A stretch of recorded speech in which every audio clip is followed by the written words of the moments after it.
Shalom Bapak Ibu terkasih dalam Tuhan. Tetap ada sukacita? Ya, walaupun musim hujan, puncak-puncak musimnya di bulan ini, sehingga di mana-mana banjir dan kita mengucap syukur, karena kalau tidak ada musim hujan, wah susah juga hidup kita. Jadi bersyukur saja, walaupun ada yang kehujanan, ada yang rumahnya kebanjiran, ya. Jemaat yang rumahnya kebanjiran, bersyukur saja. Saya hujan ini, saya tertawa mendengar ada komentar begini bahwa kenapa terjadi banjir, air tergenang begitu? Karena katanya memang air itu mau parkir di mana? Air itu parkir di tempat yang rendah. Jadi kalau luapan air banyak, ya memang airnya parkir kayak mobil gitu ya. Jadi tidak bisa disalahkan, airnya lagi parkir. Ya sudah, kalau airnya parkir tidak bisa disalahkan, dia mau parkir di mana. Jadi sudah tidak usah atasi banjir karena memang dia mau parkir di rumah Bapak Ibu. Dia tidak bisa parkir di atas gunung, parkirnya rendah. Kebetulan rumah kita rendah, jadi siapa mau disalahkan? Memang airnya mau minta parkir. Jadi bangun rumah, pikir-pikir, ini tempat parkir air, jangan salahkan siapa-siapa. Menarik juga saya sampai tertawa itu, dengar pernyataan seperti itu. Juga kalau cuaca kita kacau balau, panas, dingin, dan polusi dan lain-lain, siapa mau disalahkan? Mau diarahkan namanya angin, cuaca, tidak punya KTP.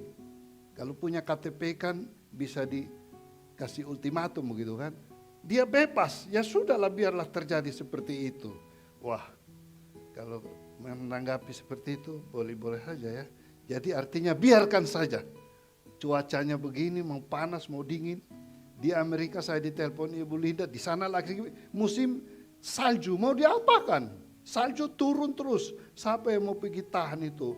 Jatuhnya salju dari langit, jebol semua. Ya sudah biarlah salju di mana-mana. Yaitu mungkin berpikir positif seperti itu. Jadi hujan bersyukur, banjir bersyukur, cuaca bersyukur, apa saja bersyukur. Begitu kan? Oke saja. Tapi kalau ada salah kita ya kita juga minta maaf. Karena kitalah menyebabkan banjir juga. Jadi saudara-saudara, itu hanya sekilas bagi kita untuk tetap mengucap syukur. Tetapi kehidupan kita tetap ada di dalam rencana Tuhan. Amin. Cuaca berganti, situasi berganti, bahkan sebentar lagi presiden juga berganti. Sangat ramai kita. Siapa calon Anda yang terpilih? Ya, saya tahu di jemaat kita ada yang pilih nomor 1, ada yang nomor 2, ada yang nomor 3. Menang 3-3. Dan kala menang itu terima saja, bersyukur juga. Wajar-wajar saja saudara-saudara. Ada gereja-gereja yang tegang dengan pendeta, tegang dengan jemaat, gara-gara pilih presiden. Nah, kita tetap satu, amin. Amin. Suara Bapak Ibu kayaknya masih tidak suka karena ada yang pilih A, B, C, D gitu kan. Kita bersyukur, siapa saja. Itulah sistem politik di pemerintahan kita yang katanya demokrasi. Nah, jadi ya kalau suara rakyat mana ya sudahlah, kita bersyukur. Asal kita tetap pilih satu, Tuhan Yesus, amin. Ya. Tidak pernah kecewa pilih Tuhan Yesus, amin. Selalu ada arah yang jelas, tidak pernah kecewa. Karena itu saudara-saudara, hidup kita siapa yang kendalikan? Dunia berupaya mengendalikan kita. Tetapi kita tahu hidup kita juga dikendalikan oleh Tuhan Yesus. Bagi kita yang sudah bertobat, bagi kita yang sudah percaya, bagi kita yang sudah menyerahkan diri, kita boleh nyanyi lagu itu. Tiap langkahku diatur oleh Tuhan yang atur, saudara. Ya, dunia tidak bisa mengatur, diatur oleh Tuhan. Dan Tuhan mengatur hidup kita, perjalanan kita, rencana Tuhan harus terjadi bagi diri kita. Dan Dia ingin supaya kehidupan kita terus dibangun dalam kehidupan yang memiliki makna. Saya belum bosan dengan khotbah ini bahagian yang ke-6. Dari rentetan khotbah tema yang sama. Membangun kehidupan yang bermakna. Rindukah Bapak Ibu untuk memiliki hidup yang bermakna? Amin. Kalaupun dunia tidak bisa memberi makna, kita gagal memberi makna. Tapi Tuhan tidak pernah gagal. Dia ingin supaya hidup kita bermakna di hadapan Dia. Ada teks mengatakan bahwa engkau berharga di mataku. Berharga berarti punya makna tinggi sehingga kita berharga di mata Tuhan. Nah, untuk itu Bapak Ibu, di pagi ini saya mengajak kita untuk mau masuk lebih dalam. Apa prinsip hidup yang bermakna itu? Orang yang kehidupannya bermakna adalah orang yang telah dibaharui oleh Kristus. Setelah dibaharui, maka orang itu memiliki prinsip-prinsip hidup yang benar. Ya. Jadi setelah dibaharui baru ada prinsip-prinsip hidup yang benar. Sekali lagi ini hal yang baik sekali. Kehidupan bermakna adalah kehidupan yang sudah dibaharui. Jadi kalau belum dibaharui tidak ada maknanya Bapak Ibu. Tidak ada maknanya kalau belum dibaharui gitu kan. Rumah kalau belum direnovasi, ya sudah, tembok-temboknya ya jelek gitu. Atapnya ya tetap bocor begitu kalau tidak direnovasi. Yang di sana makan rayap sebentar lagi ambruk. Ya, belum dibaharui, belum direnovasi, ya tetap keadaannya demikian. Tapi kalau sudah dibaharui, baru kelihatannya bermakna ya, bernilai dan berharga. Nah, kehidupan kita di hadapan Tuhan, kita semua dipanggil untuk dirubah oleh Tuhan. Supaya kehidupan kita bermakna betul-betul. Nah, kalau sudah bermakna, bukan titik di situ. Enaknya kalau kita begitu bertobat, langsung pulang ke sorga. Selesai ya, langsung sempurna di sana. Tapi setelah terima Yesus, kita masih diizinkan dititip lagi di dunia ini. Tinggallah di dalam dunia, engkau menjadi terang bagi dunia. Engkau menjadi garam bagi dunia. Garam dan terang. Jadi kita, Tuhan inginkan supaya Dia memakai kita, hidup kita di dalam dunia berdosa ini memiliki makna tersendiri. Nah, karena itu saya pagi ini mengajak kita untuk prinsip hidup bermakna itu, mari kita belajar dari satu sosok yang luar biasa, yaitu Paulus. Belajar dari Paulus, kita memiliki beberapa prinsip hidup yang harus dipertahankan saudara-saudara agar tetap bermakna. Hidup bermakna itu harus tetap dipertahankan. Kenapa harus dipertahankan pertanyaannya? Karena kita masih di dalam dunia. Godaan itu pasti ada. Masalah itu pasti ada. Tantangan itu pasti ada. Kesulitan itu pasti ada. Nah, kalau bisa hidup Anda tidak usah di dalam Kristus.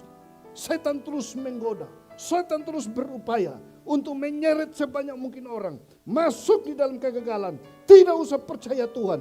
Tidak usah bersandar kepada Tuhan. Pakai aja kekuatan diri sendiri. Dan di dalam Alkitab kita lihat orang yang sudah sesaleh Ayub. Kurang apa Ayub punya kerohanian? Keluarganya baik-baik. Setiap kali anak-anaknya malam minggu pulang, dia harus doakan. Jangan sampai anak-anaknya telah berdosa. Dia tidak mau anak-anaknya hidup di dalam dosa. Keluarga yang diberkati Tuhan. Juga secara materi berlimpah-limpah. Orang terkaya di zaman itu adalah Ayub. Keluarga yang paling bahagia adalah Ayub. Orang yang paling saleh dalam hubungan dengan Tuhan adalah Ayub. Orang yang setia memberi perpuluhan adalah Ayub. Wah, Ayub itu luar biasa. Tetapi seperti itu pun iblis masih bisa datang untuk mencobai Ayub. Jadi saudara-saudara, senada dengan dalam perjanjian baru, Petrus juga menulis begini, sadarlah dan berjaga-jagalah, sebab lawanmu seperti singa, iblis seperti singa yang mengaum-ngaum, ya, mencari orang yang bisa ditelannya. Jadi memang kita masih ada di dalam dunia, tantangan masih ada, cobaan masih ada. Maka hidup bermakna yang ada di dalam Kristus perlu kita pertahankan sampai akhir hidup kita. Amin Bapak Ibu. Nah, untuk bisa mempertahankan itu, kita harus punya namanya prinsip hidup. Tanpa prinsip kita goyah. Bangunlah prinsip hidup. Nah, pagi ini saya mau share tentang prinsip. Tapi sebelum saya bicara tentang prinsip, saya bicara tentang kesaksian. Ini realita. Minggu lalu saya dari Bali, 4 hari. Saya menyaksikan mujizat Tuhan. Di sana ada mantan majelis, mantan jemaat kita juga. Yang saya sudah tidak ketemu selama 14 tahun ketika mereka pindah ke Bali. Mungkin Bapak Ibu yang jemaat yang lama-lama masih tahu. Namanya keluarga Pak Putu ya. Kita tahu bahwa istrinya sakit ya. Dan selama 14 tahun, pergumulan bagi keluarga ini luar biasa. Bagaimana? Ibu Lili itu ada di tempat tidur. Nah, saya bicara ini mungkin dia sedang ikuti online. Saya sudah minta izin, saya mau saksikan kepada jemaat. 14 tahun di atas tempat tidur. Bapak Ibu ada yang pernah 14 tahun di tempat tidur? Ada? Saya juga belum pernah. Kita baru sakit gigi 1 hari di tempat tidur aja sudah marah-marah semua orang. Orang bilang sakit lain boleh, jangan sakit gigi. Ini dunia bisa kiamat itu ya toh. Kita baru 1 minggu di tempat tidur aja sudah gelisah ya toh. Tapi ini kita lihat bahwa 14 tahun di tempat tidur. Apa yang terjadi saudara-saudara? Tidak bisa bangun, tidak bisa duduk, tidak bisa berdiri. Dan beliau di tempat tidur saya. Semua dilayani di tempat tidur. Dan ini pergumulan bagi keluarga ini. Anaknya 2 ya. Waktu di sini masih kecil-kecil, cewek semua. Mereka setia dengan papanya melayani. Puji Tuhan, Tuhan tolong anak yang pertama sekarang kerja di Australia. Yang kedua segera diberangkatkan juga ke Australia. Dan saya dengan Hizkia hanya mendengar dan melihat mujizat Tuhan yang terjadi bagi mereka. Waktu saya berbicara dengan suaminya tersendiri terpisah karena kami datang pertama dilayani di rumah sebelah.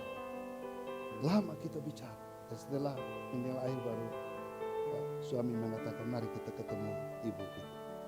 Rumah sebelah di kamar terbaru. Waktu ketemu saya tidak kenal lagi. Karena 14 tahun tidak berjalan. Posisi kaki sudah mengecil. Tidak ada lagi sama sekali. Tapi mengatakan baru di check up. Semua normal. Tidak ada masalah. Jantung berfungsi baik, semuanya baik. Tapi mereka hidup dalam pergumulan yang cukup berat. Bayangkan. Saudara-saudara terkasih di dalam Tuhan. Tapi apa yang keluar dari mulut ibu ini, Pak Salmon, saya ingat 2 khotbah Bapak yang membuat saya bertahan sampai hari ini. Saya sendiri sudah lupa. Kok bisa ingat khotbah saya apa itu? Khotbah pertama kata Bapak itu, jangan sampai Roh Kudus tinggalkan kita. Jangan sampai Roh Kudus meninggalkan, sebab kalau Roh Kudus meninggalkan kita tidak ada gunanya lagi dalam hidup ini. Ya, hanya Roh itulah yang beri kekuatan. Yang kedua apa? Doa Yabes. Doa Yabes. Dan saya sampai hari ini doa Yabes di tempat tidur. Minta supaya disembuhkan. Minta supaya diberkati berlimpah-limpah. Mungkin Pak Salmo sudah lupa. Sebenarnya kami sekarang disegarkan lagi dengan setiap akhir ibadah. Kita tutup dengan doa Yabes.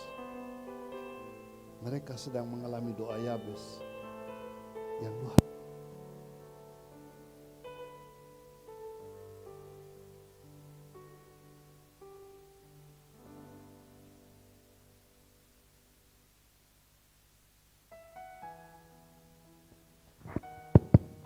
Tuhan membuka jalan yang ajaib bagi suaminya. Karena istrinya di tempat tidur dan berdoa. Dan dia katakan, selama 14 tahun saya di tempat tidur, saya menjadi pendoa syafaat. Berdoa untuk apa saja semua. Termasuk doa Yabes.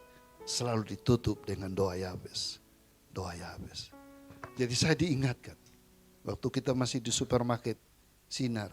Selama 40 hari. 6 minggu kita khotbah doa Yabes dan bahas PA di keluarga-keluarga tentang doa Yabes. Suami bilang, Pak Pendeta, sekarang ini saya tidak tahu apa yang harus saya lakukan. Dengan Tuhan menjawab bagi keluarga kami. Walaupun istri saya terbaring di tempat tidur, di sisi lain kami mengalami doa Yabes yang luar biasa. Dan dia ceritakan, ini bukan kebanggaan hal materi, tetapi kalau Tuhan izinkan kenapa tidak, begitu kan? Dan memberkati keluarga ini. Dan dia bicara dengan terharu. Karena dia bilang, saya ke Bali hanya membawa sisa uang 20.000 Pak. 20.000. Jadi keluarga ini tetap melihat Tuhan itu hidup, sungguh-sungguh hidup bagi keluarga. Yang sekarang mengangkat mereka setinggi-tingginya sesuai dengan rencana Tuhan. Apapun yang Tuhan mau perbuat. Mereka tetap setia kepada Tuhan. Kami terharu, kami berdoa bersama. Wah, sungguh indah. Tapi pelajarannya bagi saya, Bapak Ibu, saya khotbah sudah lupa. Pengkhotbah sudah lupa khotbahnya ya. Tetapi firman yang ditaburkan itu akan mengerjakan kehendak Tuhan kepada setiap orang yang berpegang kepada firman-Nya. Amin. Karena dikatakan langit dan bumi boleh berlalu, tetapi firman Allah tidak pernah berlalu. Maka saya 2-3 minggu sebelumnya saya katakan juga, kalau kita tidak berdoa dan menyerahkan diri dan menikmati semua rencana Tuhan, rugi besar dalam hidup ini, ya kan? Dan saya bilang terserah Tuhan mau jawab bagi Bapak Ibu, kan minta saja. Saya beberapa minggu lalu mengatakan doalah, minta saja. Terserah Tuhan. Mau 14 tahun lagi baru dijawab seperti keluarga ini. Mau 25 tahun lagi mau dijawab seperti Abraham. Mau sampai kita sudah dipanggil Tuhan nanti yang nikmati anak-anak kita. Mau nanti anak-anak kita juga dipanggil Tuhan tinggal cucu-cucu kita. Baru doa kita dijawab. Itu urusannya Tuhan. Amin. Waktu kita bukan waktu Tuhan. Pikiran kita juga bukan pikiran Tuhan. Kita tidak bisa memaksakan doa-doa kita. Tetapi kita berkewajiban juga untuk terus berdoa. Jadi kalau dia sudah buka jalan, dia sudah buka pintu, tidak ada yang bisa menutup. Amin. Tapi kalau dia menutup pintu bagi Anda, tidak ada juga yang bisa membukanya. Karena itu Bapak Ibu, itu kesaksian yang indah. Saya sekarang aktif juga untuk kami terus berkomunikasi supaya mereka bertumbuh tetap di dalam Tuhan. Tapi mereka mengalami doa Yabes yang dahsyat Bapak Ibu ya. Sudah nanti saya tidak usah merinci, saya bisa beritahu bagaimana doa Yabes terjadi bagi kehidupan mereka. Ya Bapak Ibu, tetap semangat, amin. Tuhan itu ada. Katanya Tuhan itu tidak tidur. Bukan? Jadi manusia tidak peduli, tidak apa-apa. Saya berpikir ibu ini siapa yang dengar doanya. Dia tidak pernah keluar kemanapun. Dia di kamar saja, 14 tahun. Di depan dia ada televisi, jadi dia bisa lihat di situ, terbaring. Begitu saja. No, saudara-saudara terkasih dalam Tuhan. Itu karena dia punya prinsip hidup yang benar. Yaitu walaupun dalam penderitaan dia tidak mau menyangkal Tuhan. Amin. Walaupun di dalam kesulitan dia tetap sabar. Dia tetap tekun. Dia tetap setia. Dia tetap berdoa. Itu namanya orang yang punya prinsip hidup. Jadi prinsip hidup itu penting Bapak Ibu bagi kita.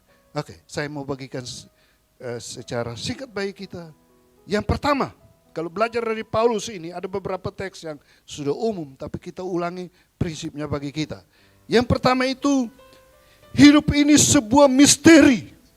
Jadi harus hidup itu terintegrasi dengan Kristus. Bapak Ibu lihat gambar itu, Kristus dan kita ada di dalam dia. Kita ada di dalam kuat kuasanya, kita ada di dalam kebesarannya, kita ada di dalam kemahakuasaannya yang tak terbatas. Kita ada di dalam Kristus.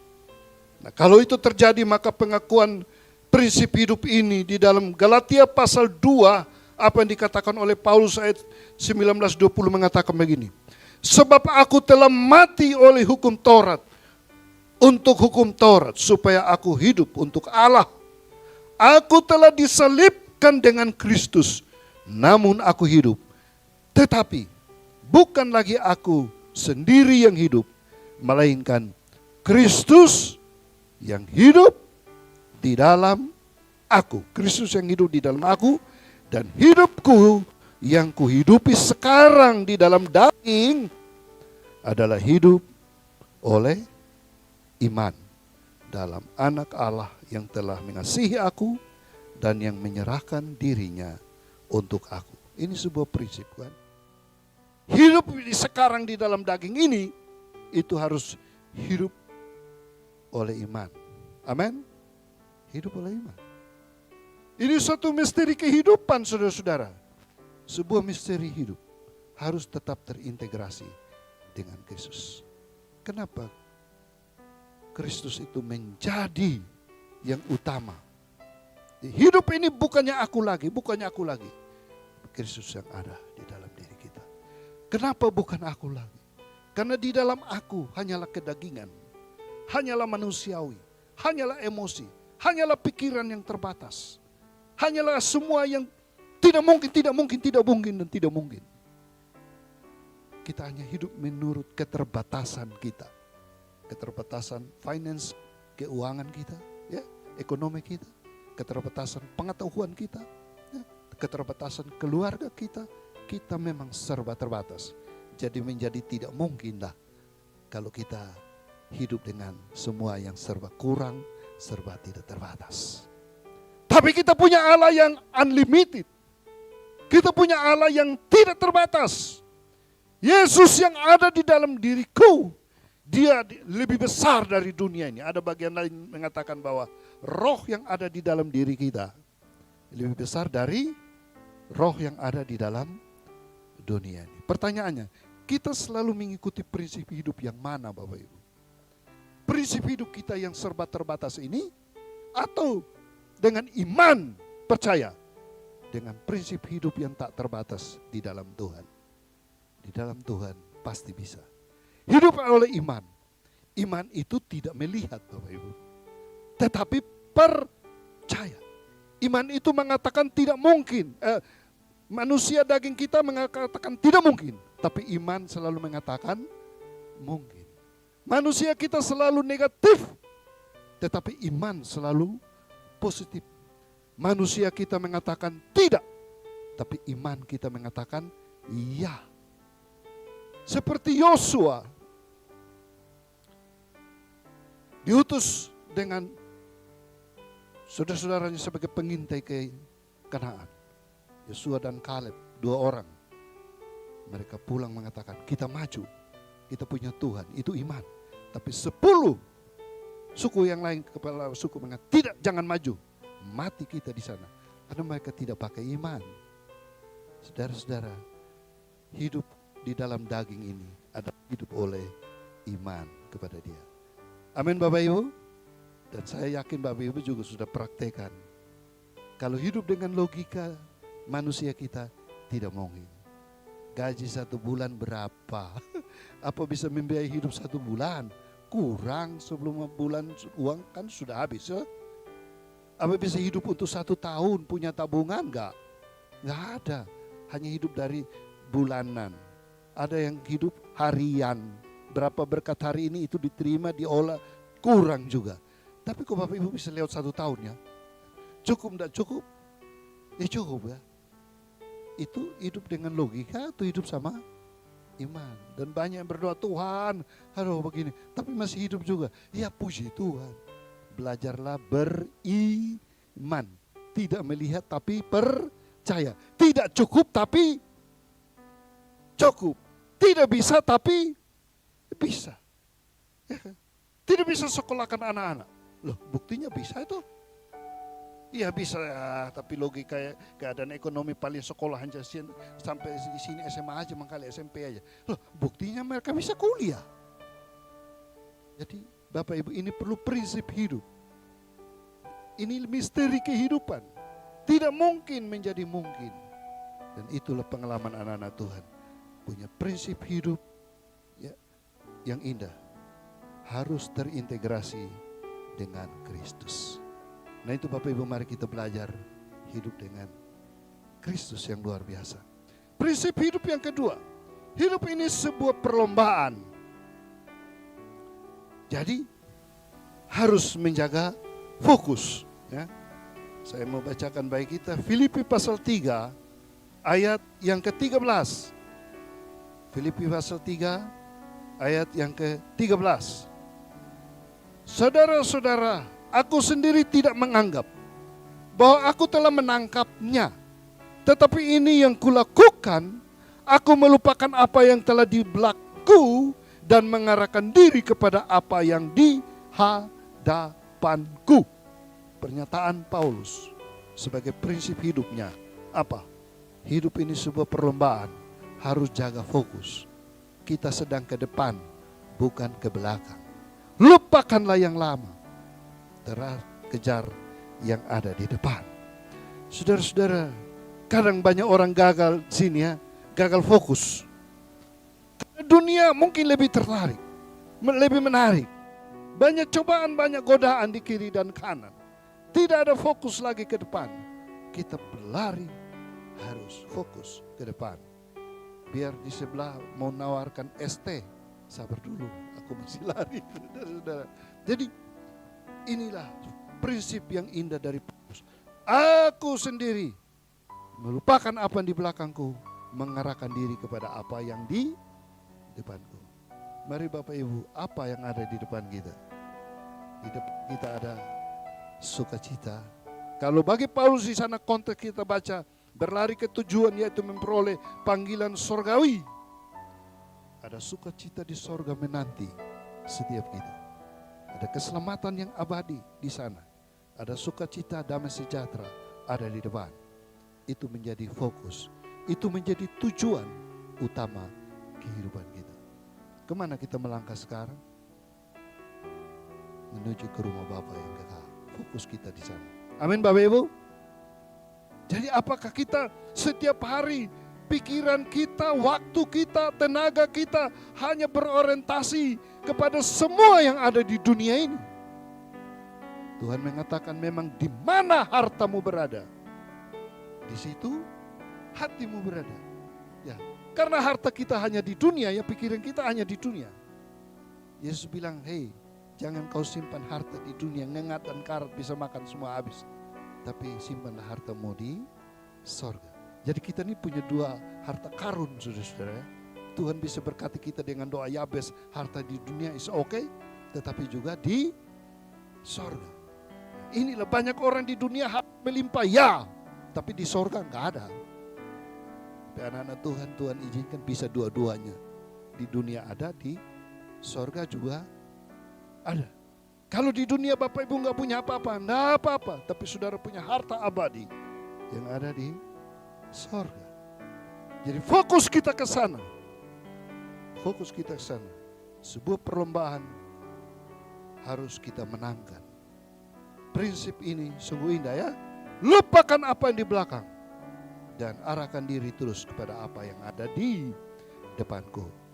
Prinsip yang ketiga bagi Paulus.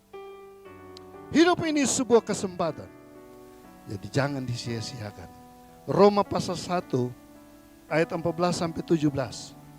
Roma pasal 1 ayat yang ke-14 sampai ayat yang ke-17.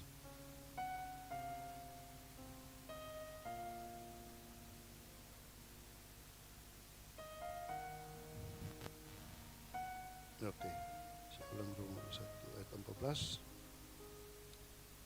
Hidup ini sebuah kesempatan. Ini Paulus dalam suratnya kepada jemaat di Roma, dia katakan begini. Aku berhutang baik kepada orang Yunani maupun kepada orang bukan Yunani, baik kepada orang terpelajar maupun kepada orang tidak terpelajar. Itulah sebabnya aku ingin memberitakan Injil kepada kamu juga di Roma. Aku mempunyai keyakinan yang kokoh dalam Injil, karena Injil adalah kekuatan Allah yang menyelamatkan setiap orang yang percaya. Sebab di dalamnya nyata kebenaran Allah yang bertolak dari iman dan memimpin kepada iman. Seperti ada tertulis, orang benar akan hidup oleh iman. Nah, hidup ini adalah kesempatan. Itu prinsip ketiga dari Paulus. Karena itu jangan disia-siakan. Yaitu tetap berpegang pada Injil. Kenapa? Karena Injil itu adalah kekuatan Allah yang menyelamatkan. Injil itu diberitakan kepada semua orang adalah kesempatan. Aku berhutang kepada siapa saja, ayat 14. Baik orang Yunani, bukan Yunani, terpelajar maupun tidak terpelajar. Hanya untuk menyampaikan berita, kesempatan melayani, kesempatan memberitakan Injil. Jangan sia-siakan kesempatan ini. Ini adalah kekuatan Allah. Injil adalah kekuatan untuk menyelamatkan. Saudara, kita berada pada generasi, pada zaman dunia yang semakin rusak oleh bermacam-macam hal sekarang. Kerusakan-kerusakan di dunia banyak sekali. Ya, kalau bilang dampak-dampak negatif dari teknologi, ya, dengan kita pakai AC rumah kita, gereja juga, tapi itu katanya menyumbang kebocoran di atas sana, sehingga ozon yang membatasi bumi dan langit sana, saudara-saudara, matahari tembus ke kita, sehingga terjadi pemanasan global. Maka es mencair di mana, di kutub utara sana, air bertambah, banjir di mana-mana. Ini perhitungan pengetahuan begitu, saudara. Ini namanya kerusakan bumi juga, ya, kehidupan ekosistem dan segala macam. Tetapi secara global, saudara-saudara, dampak dari kemajuan-kemajuan teknologi juga sekarang kita ini dahsyat dengan sapaan teknologi canggih-canggih di HP-HP ini, saudara. Positif saja. Kita mengerjakan apa saja hanya di dalam kamar dengan satu benda unik ini. Itu positifnya. Sudah tahu negatifnya atau belum? Saya 1 minggu itu hanya mempelajari dampak negatif dari benda ini. Betapa heran, betapa kagetnya saya. Bahwa kita semua diarahkan untuk dipengaruhi oleh ini. Dan ini sudah mendunia, seluruh masyarakat di dunia dikuasai oleh barang ini. Dampak ini membuat banyak orang hidup secara individualis. Keluarga duduk makan, katanya makan keluarga itu adalah makan kekeluargaan. Tapi makanan belum datang, semua serba main sendiri. Kan ada suami, istri, anak, enggak peduli pada di meja makan. Makanannya datang, enggak bersyukur dulu, malah semua rame-rame foto dulu. Setelah foto rame-rame, postingkan dulu. Jadi barang ini menjadi sangat utama dalam hidup. Banyak orang sudah tidak punya teman lagi di dunia ini. Temannya hanya di sini. Dunia kita ini namanya dunia nyata. Tetapi ada juga namanya dunia maya. Dunia di dalam hayalan. Ya kan? Ada orang punya teman di sini bisa ribuan, saudara-saudara. Ya, lebih daripada pendeta punya jumlah jemaat. Bapak Ibu layani semua manusia yang ada di Facebook Anda, ya, di Instagram Anda, di nomor telepon Anda. Satu hari tidak bisa pergi kerja, hanya chatting-chatting saja. Dan banyak orang gagal. Ada banyak mahasiswa juga gagal studinya hanya karena main ini barang, saudara-saudara. Termasuk di sekolah teologi ada yang gagal karena sudah kecanduan dengan game-game yang ada di sini. Bagaimana anak-anak kecil sekarang itu belum waktunya.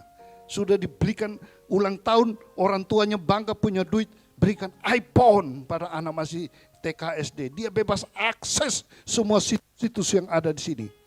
Bukankah ini sisi negatifnya yang merusak kita di zaman ini, saudara-saudara? Hubungan suami istri bisa bercerai hanya gara-gara ini. Karena di sini disimpan apa? Rahasia foto selingkuhannya ada di sini. Isi chatting-chatting WhatsApp ada di sini. Nah, suaminya ke kamar mandi lupa di atas meja. istrinya datang. Mati dia. Dia keluar datang langsung mati dia ini. Nah, itu sudah kasus terlalu banyak saudara-saudara. Perceraian terjadi gara-gara itu kan. Apalagi suaminya lagi kerja, pulang disambut dengan apa? Bagus. Kamu kerja bagus-bagus di sana cari duit. Tapi ada berita di sini, bagaimana kamu? Berantem di mana? Orang tua, anak, semua berantem gara-gara barang kecil. Suami istri berantem gara-gara ini. Ada negatifnya juga saudara. Setan juga bisa pakai untuk merusak rumah tangga orang. Hanya setelah diklarifikasi, itu WhatsApp orang lain kamu salah baca. Tapi sudah kadung piring terbang lah. Sudah kadung ngamuk-ngamuk lemari kaca dipecahin lah. Banyak masalah. Kalau ikuti masalah terlalu banyak. Saudara, kita berada di dalam dunia yang penuh dengan masalah. Saudara terkasih di dalam Tuhan. Ini keadaan dunia menuju kemana? Gunakanlah kesempatan. Beritakan Injil kepada semua bangsa. Orang diselamatkan oleh Injil. Injil adalah kekuatan. Tapi sekarang teknologi menjadi kekuatan dan bukan Tuhan lagi. Berapa banyak kita habiskan waktu kita hanya untuk banyak hal yang tidak berguna. Bolehlah kalau bisnis online Anda buka ini silakan. Bolehlah kalau menambah pengetahuan masuk di Google silakan. Bolehlah hal-hal yang bersifat edukasi, membangun spirit dan semangat, bolehlah. Tapi jangan lupa loh, Pak Pendeta juga ada di sini kan, khotbah-khotbahnya juga ada. Ya, tapi di sini ajakan masuk surga ada, masuk neraka juga ada, bikin dosa juga gampang. Nah, saudara terkasih di dalam Tuhan.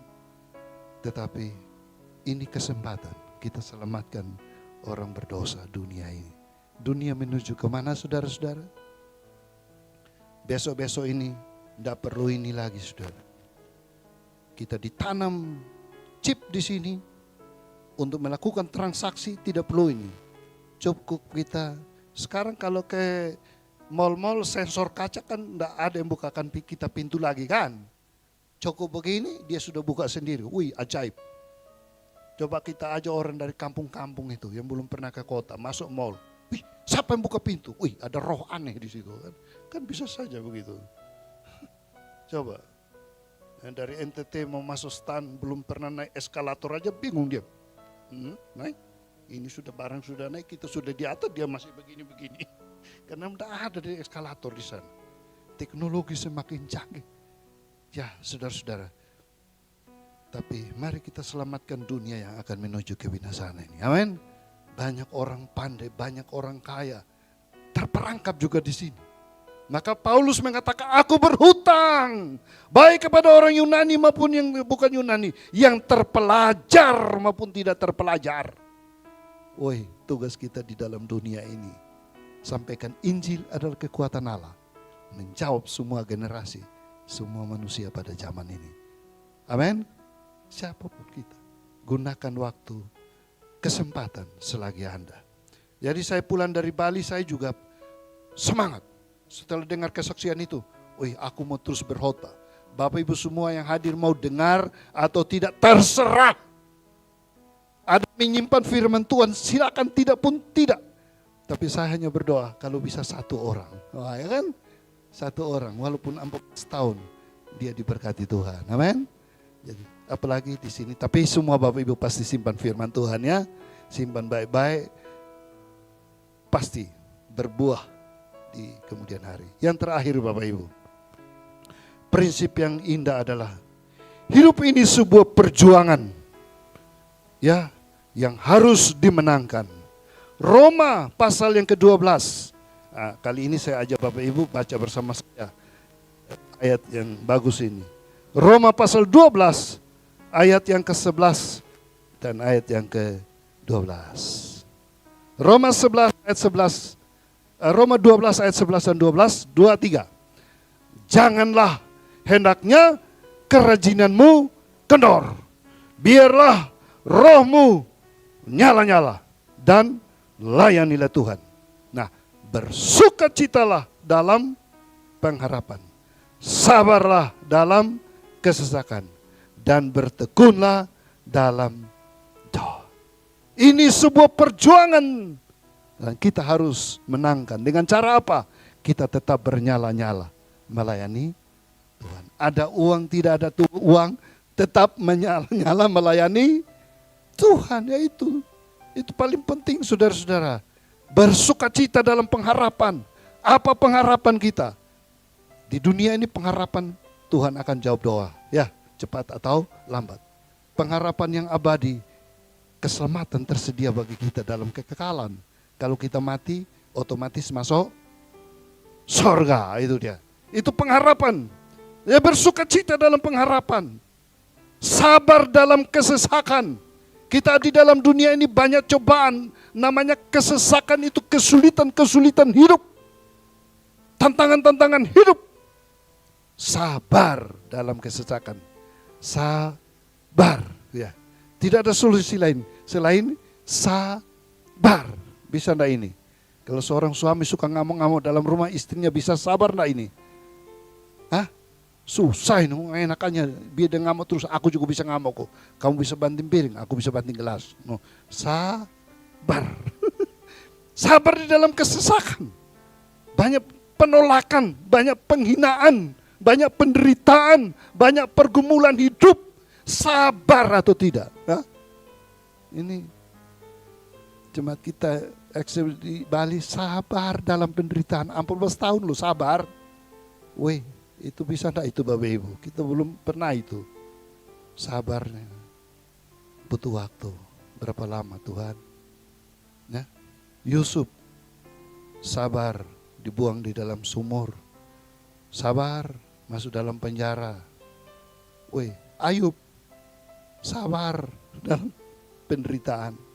Istri telah tiada, anak-anak juga, harta kekayaan habis, sabar. Abraham, orang kaya raya, di waktu dipanggil Tuhan, bisa habis minta-minta makanan ke Mesir. Orang kaya raya, pergi minta makan, sabar. Karena itu Bapak Ibu terkasih dalam Tuhan. Wah, maunya kita sih hari ini satu hari aja menderita. Ya kan, kalau bisa, ya sudah. 2 hari menderita. Ya udah 3 hari. Gak bisa lebih dari itu. 1 kali boleh, 2 kali, 3 kali. Makanya kita kalau ngamuk sama orang, 1 kali gak apa-apa. 2 kali. 3 kali habis kesabaran saya. Itu sudah, kita sudah ultimatum orang-orang ini di sekitar kita. Kita hanya bisa sampai 3 kali, 3 hari kali ya. Lebih dari itu sudah ngamuk semua.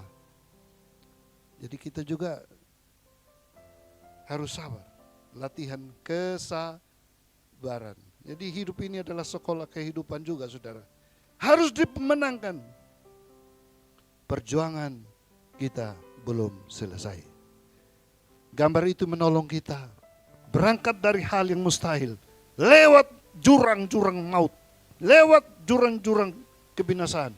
Kita bisa lompat saja dengan kekuatan iman. Nyebrang. Pasti ada kemenangan di depan. Janji Tuhan tidak meninggalkan kita Bapak Ibu ya. Hidup ini suatu misteri. Tadi dikatakan bahwa harus tetap terintegrasi bersama dengan Kristus. Kita hidup sekarang, hidup oleh iman. Hidup ini sebuah perlombaan. Jaga fokus, tetap semangat roh kita di dalam Tuhan. Hidup ini sebuah kesempatan. Jangan sia-siakan waktu, berkat, kekuatan apa saja yang Tuhan berikan, kita gunakan dengan baik. Hidup ini sebuah perjuangan. Kita harus menang. Walaupun mustahil. Ada bagian Alkitab bilang memang tidak ada mustahil bagi orang yang percaya. Engkau percaya, pasti bisa. Jadi saudara-saudara, Tuhan berjanji juga. Dia tidak pernah tinggalkan kita. Dia juga tetap setia menyertai kita sampai akhir zaman. Raihlah kehidupan yang bermakna ini. Tuhan bersama dengan Tuhan selama di dunia. Dan kalau kita melewati semua ini, hidup kita bisa jadi kesaksian bagi orang lain. Ya, kesaksian dari keluarga yang di Bali itu menjadi berkat bagi kita. Ya, Bapak Ibu terberkati. Nah, Mungkin di antara Bapak Ibu juga punya kesaksian-kesaksian yang unik, bisa memberkati juga orang lain. Karena itu, mari kita bangun kehidupan bermakna di dalam Tuhan dan percaya Dia ada bersama dengan kita. Amin. Mari kita tunduk kepala, terefleksikan firman Tuhan. Kita katakan, Engkau ada bersamaku di setiap musim hidupku. Tak pernah Kau tinggalkan aku sendiri. Meski ada banyak hal yang mungkin lebih menarik di dunia ini, tapi kita punya prinsip hidup yang tidak bisa digoyahkan oleh siapapun juga di dalam dunia. Tukar dengan harta dan kekayaan dunia atau tawaran dunia yang lain ini. Kita mau tetap di dalam Dia. Dia tetap menyertai kita. Dia ada di setiap musim hidup kita. Hanya karena masalah-masalah membuat kita tidak bisa melihat Dia. Ya, terkadang seketika waktu seolah kita hanya melihat masalah. Tetapi di balik itu ada Tuhan yang menanti. Dia bersabar menunggu kita. Dia setia bagi kita. Dia ingin menggenapi janji-janjinya. Dia ingin juga menyatakan berkat-Nya. Dia ingin mujizat terjadi dalam hidup ini. Dia ingin kita jadi pemenang. Dia ingin supaya kita semakin lebih lagi. Sebelum kita pulang ke rumah Bapa yang kekal, Dia mau izinkan kita menikmati kasih anugerah-Nya, menikmati berkat-berkat-Nya, menikmati kehadiran-Nya, mengalami pertolongan-Nya. Katakan, Engkau ada bersamaku. Melewati semua. Tuhan menyertai Bapak Ibu. Saya mau berdoa supaya mujizat terjadi bagi yang sungguh-sungguh membutuhkan. Kalau memang minggu ini adalah minggu mujizat dari Tuhan buat Bapak Ibu. Kalau tahun ini adalah tahun mujizat buat Bapak Ibu, kenapa tidak? Yang mungkin sudah menunggu sekian lama. Asalkan Bapak Ibu tetap setia dengan Dia. Cepat atau lambat, Tuhan ingin berkati. Mari kita dengan pujian ini katakan,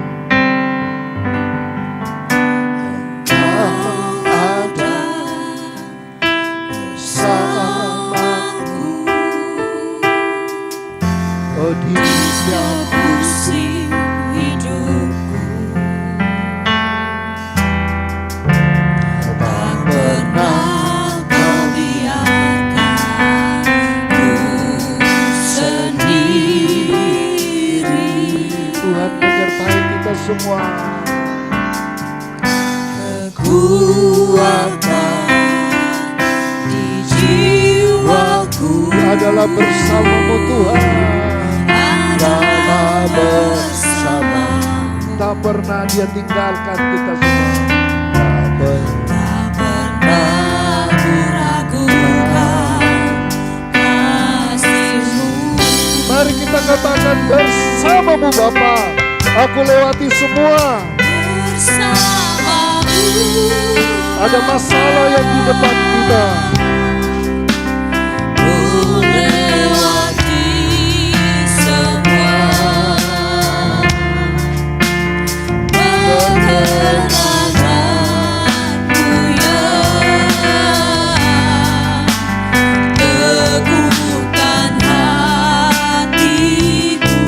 Bersama-Mu Tuhan, Engkau yang bertindak, memberi pertolongan. Anugerah-Mu besar Tuhan, anugerah-Mu besar, melimpah bagiku. Sekali lagi kita berkonsentrasi. Katakan, Engkau ada. Sebagian jemaat boleh bernyanyi pujian ini. Sebagian boleh berdoa. Buka hatimu di hadapan Tuhan. Kesempatan di gereja itu kita berdoa. Mungkin di rumah tidak ada kesempatan. Di tempat lain kita tidak bisa berdoa. Ini adalah waktu di mana kita buka hati di hadapan Tuhan. Tuhan kenal setiap kita. Dia mau curahkan berkat-Nya bagi kita. Dia mau memberi kekuatan bagi kita. jiwaku hanyalah bersama Dia. hanyalah bersamamu. Jangan ragu, Pernah ku ragukan kasih-Mu. mari kita katakan dengan iman, bersamamu Bapa, aku mau hadapi semua. Bersamamu Berikan kesabaran bagiku Tuhan, berikan pertolongan-Mu Tuhan, berikan kekuatan hadapi masalah dalam rumah tangga, dalam keluarga, dalam pekerjaan. Tuhan yang ada memberi kekuatan bagi kita semua.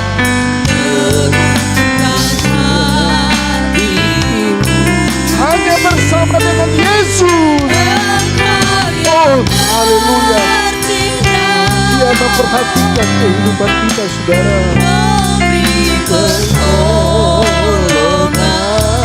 Anugerahnya besar. Anugerah-Mu besar melimpah bagi. Katakan bersamamu Bapa, menjadi komitmen kita bersama-sama. Bersamamu Bapa, Pulang dengan kekuatan, pulang dengan ketenangan, pulang dengan kedamaian, dengan penyerahan diri. Izinkanlah Tuhan berkarya, izinkan Tuhan menyatakan mujizatnya, berkat dan pertolongannya. teguhkan hatiku Bersamamu Bapa, Engkau yang bertindak, memberi pertolongan.